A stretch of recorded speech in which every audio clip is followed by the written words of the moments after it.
임용에 필요한 법조 경력을 좀 단축시키는 판사 자격 완화법, 현재 5년 자격으로 돼 있는데요.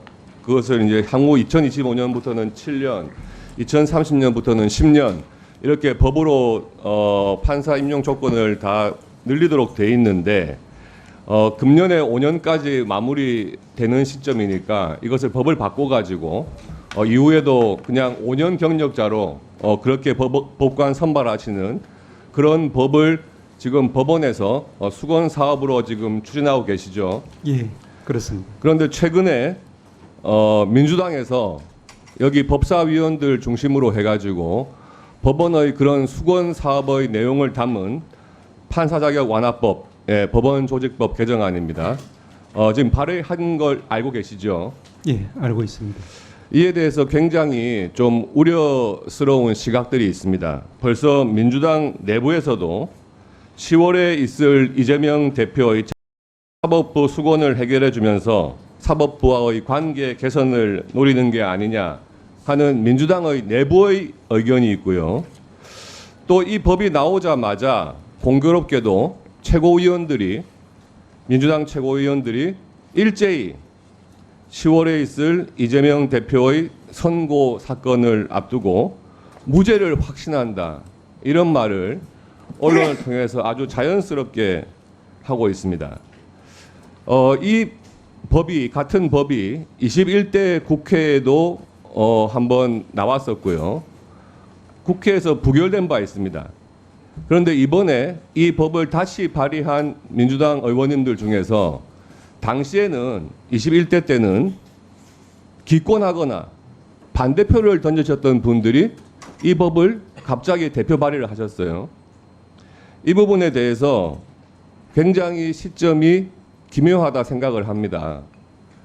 민주당 내부뿐만 아니고 국민들이 보시기에 또한 지난번 예전처럼 법원의 그런 수건 사업과 민주당의 중요한 판결에 대해서 재판 거래를 하는 것 아니냐 하는 굉장히 한 우려들이 있습니다. 지금 법사위에 법원의 판결을 앞두고 있는 피고인들도 계십니다. 신영 처장님 알고 계시죠? 예, 알고 있습니다. 이 법 자체가 18대 국회였나요?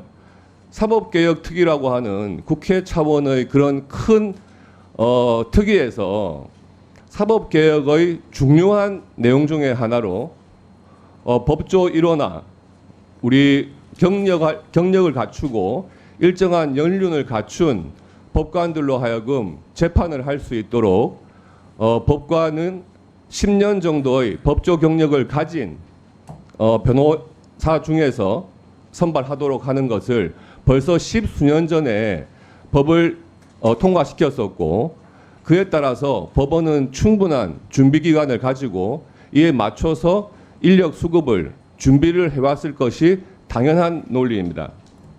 그런데 지난번 대법관 청문회에서 제가 확인을 해보니까 전혀 그런 준비를 하지 않고 있고 이 법에 대해서 당연히 국회에서 금년 말 안으로 개정을 해주지 않을까 하는 기대를 하고 계시는 것 같더라고요.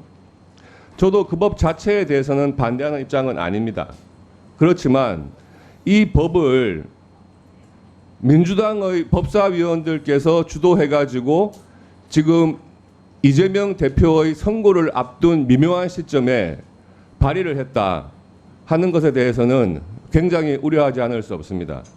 심지어 오늘 오전 회의에서 법사위원장께서도 법원에서 필요한 법이 있으면 언제든지 들고 오라. 신속하게 처리해 주겠다 하는 언급까지 하시더라고요. 우리나라 재판의 법관의 자격을 규정짓는 이런 중요한 법, 과거 국회에서 여야 합의로 사개특위를 통해 가지고 통과됐던 이런 중요한 법에 대해서 불과 몇 년이 지나서 이 법을 바꾸겠다 하는 것을 민주당에서 대표 발의한 것에 대해서 심각한 우려를 하지 않을 수가 없습니다. 예, 먼저 그 법안에 대해서 관심을 가져주셔서 대단히 감사하다는 말씀을 드립니다. 아시다시피 민주당 측에서 우리 김영민 의원님 그리고 국민의힘 쪽에서 이제 우리 장동희 의원님께서 그 법안을 각각 발의를 해 주셨습니다. 그 부분하고 또 개별 재판에 관한 부분하고는 추호도 관련이 없다는 것은 분명히 말씀드릴 수가 있고요.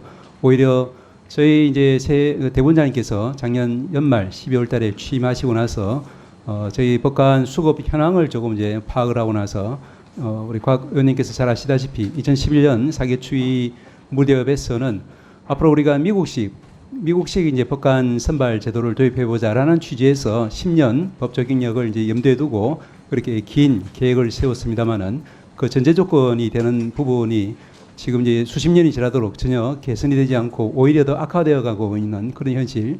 즉 잘 아시다시피 미국 같은 경우에는 이제 1심이 전면 배심 재판이고 재판장 같은 경우에는 재판의 진행만 전담을 하고 있고 거기다가 또 1심에서 이제 로컬럭들이 각 판사마다 2명 내지 4명씩 이렇게 이제 배치가 되어 있고 또한 법관의 정년이라든지 정년도 정년이었거나 아니면 75세거나 이와 같이 되어 있고 또 법관의 처우도 로펌 수준만큼 되어 있고 이런 모든 이제 전제 조건이 구비되는 걸 전제로 해서 이제 법적 경력 10년 하면은 이제 변호사들 중에서도 충분히 신속하고 공정하고 충실한 재판을 담당할 수 있는 사람이 들어올 것이다라는 전제하에서 했는데 그 조건들이 이제 아시다시피 저희들은 전혀 성취가 되고 있지 않는 그런 상황입니다. 그러다 보니까 이제 갈수록 이제 법관의 고령화는 심해지고 또 그와 달리 이제 국민의 사법의 신속하고 공정한 사법에 대한 서비스의 요구는 높아져 가는데 그걸 충족하지 못하다 보니까 여러 위원님들께서 계속 말씀하시다시피 우리 사법부의 어떤 질적인 어떤 서비스의 어떤 신속성이나 이런 여러 가지 면이 자꾸 이제 다운그레이드 돼가는 이제 이런 이제 현상을 목도하고 이 부분에 대해서는 이제 새 대법원장님과 또 저희들 저도 마찬가지고 법원에 앞으로 이제 국민들에게 진정으로 우리가 신속하고 공정하고 충실한 재판을 서비스를 제공해 줄 수 있는 그런 차원에서 이건 좀 필요한 법이다라고 해서 이제 저희들이 처음부터 추진을 했고 각 의원님들도 저희들이 여러 가지 이제 방법으로 그 당위성에 대해서 말씀을 다 드렸기 때문에 그런 차원에서 접근한 것이지 개별 재판하고 전혀 무관하다는 말씀을 드릴 수 있을 것 같습니다. 그에 대한 염려는 안 하셔도 되리라 생각됩니다. 예.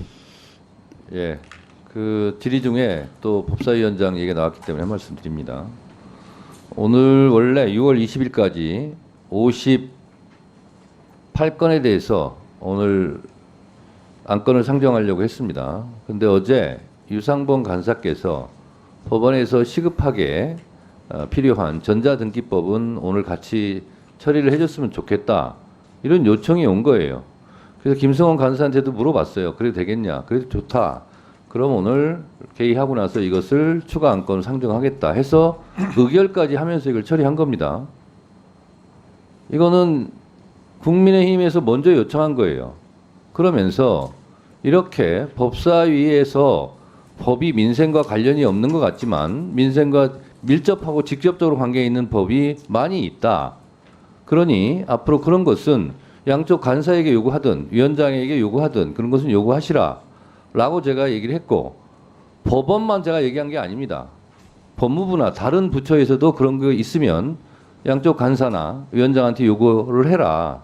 그리고 그것이 쟁점이 없고 여야가 쉽게 합의할 수 있는 법이면 신속하게 처리해 주는 것이 좋지 않겠냐라고 제가 얘기를 한 거예요. 그걸 가지고 뭐 이러저런 엉뚱한 얘기를 지금 하고 있는데 이런 식으로 도발하지 않았으면 좋겠어요. 그리고 국민의힘에서 그러면 교통정리부터 먼저 하고 저한테 요구하시기 바랍니다. 이게 뭐예요? 이런 부분은 양쪽 간사들께서 내가 이렇게 위원장한테 요구를 했다라는 걸 사전에 충분히 고지하시고 이런 엉뚱한 발언이 안 나왔으면 좋겠습니다. 다음은